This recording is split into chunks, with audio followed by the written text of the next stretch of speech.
In this presentation, we'd like to outline some of the arthroscopic features and tests we use to help in the diagnosis of posterolateral rotatory instability of the elbow. The term posterolateral rotatory instability was originally coined by Sean O'Driscoll and colleagues in the early 90s, and it constitutes the most common form of elbow instability that we see clinically, where insufficiency of the lateral ulnar collateral ligament of the elbow leads to a rotatory subluxation of the ulnar humeral joint. It's really important to remember when diagnosing and treating this condition that the pathologic lesion is to the lateral collateral ligament complex, and that the radial head subluxation seen on x-rays is a byproduct of ulnar humeral rotatory instability. With that in mind, PLRI occurs as a result of any acute or chronic condition that compromises the lateral ligament complex, and these include acquired, congenital, and iatrogenic reasons. In the acute setting, PLRI can be very obvious. However, in some situations, such as PLRI caused by lateral-sided corticosteroid injections or subtle deformities, it can be more difficult to reproduce and diagnose. In many of these situations, an MRI scan may show the ligament to be in continuity, which can further confuse the diagnosis. In our practice, the posterolateral rotatory draw test, also described by O'Driscoll, is the most simple and reproducible test for PLRI. However, in some situations when only subtle instability is present, this test can be equivocal, making it hard to confirm the diagnosis for sure. The role of arthroscopy is really to elucidate instability in such subtle cases where clinical examination and imaging is not confirmatory. In addition, it's valuable to understand which findings suggest instability, as on occasion during arthroscopy for other reasons the presence of instability may be unexpectedly seen and affect treatment. Several signs can be seen in each of the three elbow compartments, but the most clear signs are demonstrated in the posterior and posterolateral compartments. While viewing each of the compartments, dynamic forearm rotation and extension is performed to reproduce instability. We perform elbow arthroscopy in the lateral position with a sterile tourniquet and a mechanical arm holder. The mechanical arm holder can be released in order to rotate the elbow and allow approaches to the lateral aspect of the elbow or the posterior aspect as necessary. Portals are marked preoperatively, and we commence the arthroscopy in the posterior compartment. For most arthroscopic procedures, we view initially from the posterolateral portal. However, when testing for instability, we switch the portals and view from the direct posterior portal in order to give a similar perspective of the medial and lateral ulnar humeral gutters. When we view the posterolateral compartment, we use the same posterolateral portal and drive the scope down through the lateral gutter to view the radiocapitellar joint. A further more distal accessory posterolateral portal is then made to introduce instruments. The following videos will sequentially demonstrate each of the arthroscopic signs described by first showing the normal findings in an elbow without PLRI, and then the positive findings in an elbow with PLRI to illustrate the difference.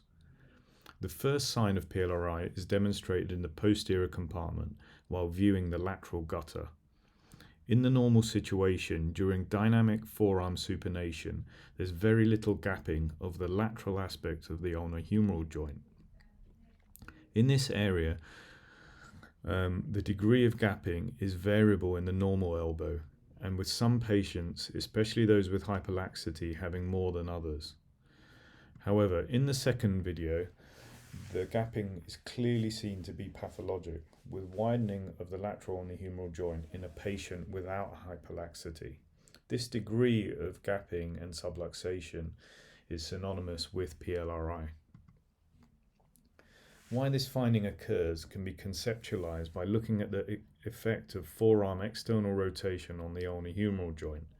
In the presence of a lateral ligament insufficiency, supination or external rotation of the forearm results in gapping and subluxation of the ulnar-humeral joint, with obligatory subluxation of the radial head as seen on X-rays.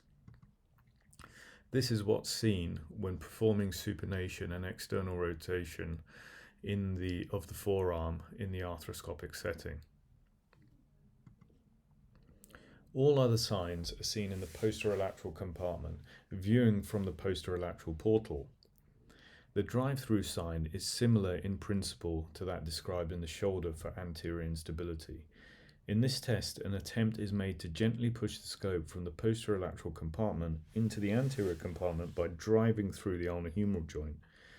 In the normal situation, this is impossible to do because of the highly congruous ulnar-humeral joint.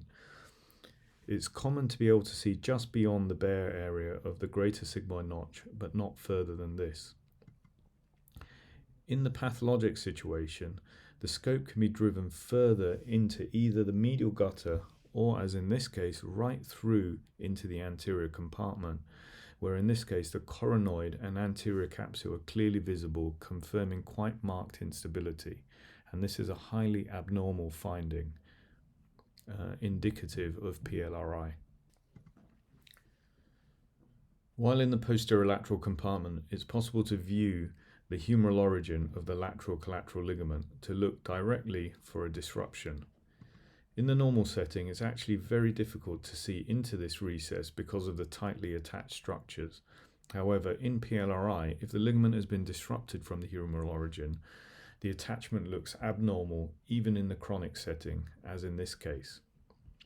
This is also the view that can be used to perform an arthroscopic lateral ligament reattachment using an anchor, or perform a ligament plication using PDS sutures if necessary. Finally, in the posterolateral compartment, supination of the forearm can lead to tilting open of the radiocapitellar joint space. Axial traction of the forearm can also open this space up, which is highly abnormal. In the normal setting, when these forces are applied, there's almost no loss of radiocapitellar congruency, whereas in the pathologic situation, there's clear gapping of the radiocapitellar joint, and the anterior rim of the radial head is easily visible through the joint. Being able to see the anterior rim of the radial head, either during extension of the elbow or with axial traction, is highly suggestive of instability. In summary, these tests are simple, logical, and reproducible, and are a very useful adjunct in the diagnosis of PLRI. Above all, it's essential to understand what degree of joint gapping is normal, and hence we'd encourage others to perform these tests routinely during all elbow arthroscopic procedures in order to gain an understanding of what the normal limits of these tests are. Thank you for listening.